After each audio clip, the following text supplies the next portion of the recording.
Europe 1, 6h56, Thomas Soto. Le vrai faux de l'info de la matinale, Géraldine Vosner, bonjour. Bonjour Thomas. Ce matin, Nicolas Dupont-Aignan en guerre contre le travail détaché. Le candidat de Debout la France veut lutter contre la concurrence déloyale en supprimant cette directive européenne qui permet aux entreprises d'envoyer leurs travailleurs dans un autre pays sans y payer leurs charges. Il y a 8 milliards par an qui sortent du France, qui vont pour financer nos concurrents et notamment les travailleurs détachés qui ne payent pas de charges sociales en France. 500 000 emplois perdus.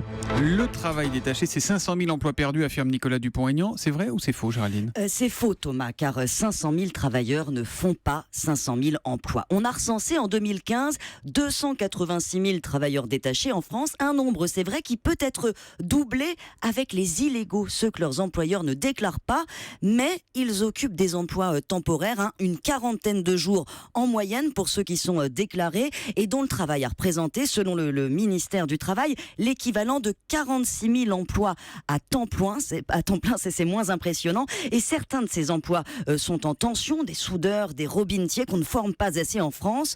Enfin, il faut noter que les Français profitent aussi de ce système. 130 000 Français ont été détachés hors de nos frontières en 2015.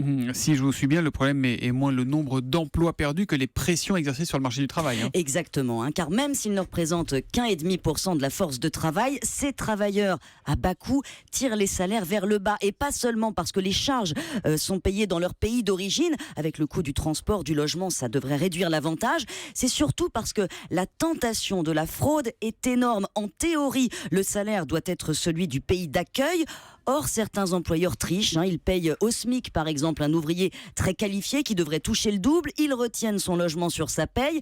La crainte des professionnels qu'on j'ai consultés, en fait, c'est que même si on réforme cette directive, la fraude, elle, continue. Ils plaident surtout pour un renforcement des contrôles. Il y en a 1500 par mois actuellement. Il en faudrait sans doute 4 fois plus. C'est clair, c'est net, c'est le vrai faux avec Géraldine Vosner tous les matins avant 7h sur Europe 1. À demain, Géraldine. À demain.